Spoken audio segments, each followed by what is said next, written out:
Twende kwa mtu mwingine. Pastor Elton. Bwana Yesu asifiwe. Yesu asifiwe. Amen. Unaendeleaje? Mungu ni mwema kabisa. Naona hapo huko unauza vitabu. Karibuni sana. Wow. Sasa leo tulikuwa tunajifunza kuhusu ndoa. Naona pia una vitabu vya binti afanyaje, pia kuna siku nimewahi kuona una vitabu pia vya ndoa. Hebu tuambie wewe kwanza, unakuwa una vitabu, unapenda maarifa na mambo kama hayo. Vitu ambavyo umevisikia leo hapa vikifundishwa vimekusaidia nini, vimekuongezea nini kutoka kwenye storage yako ya maarifa ulionayo? Okay.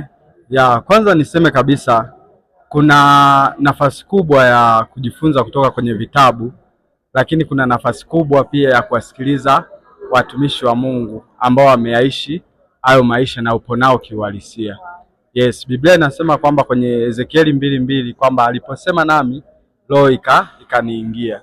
Kwa hiyo unapokuta mtu unamsikiliza na anazungumza, okay, kuna roho inakuwa nyuma yake, na hiyo roho inachokifanya huwa tunasema Roho Mtakatifu ni mfano wa mafuta. Maanake inakuja kuvunja zile ngome ambazo tumejengewa kwa miaka mingi. Yes, kwa sababu kwa mfano kwenye ibada ya leo kitu ambacho tumeendelea kujifunza huu mwezi ni kwa habari ya ndoa, na tunagundua kwamba kwenye jamii zetu tumekuta tuna mitazamo mingi ambayo imetuletea changamoto.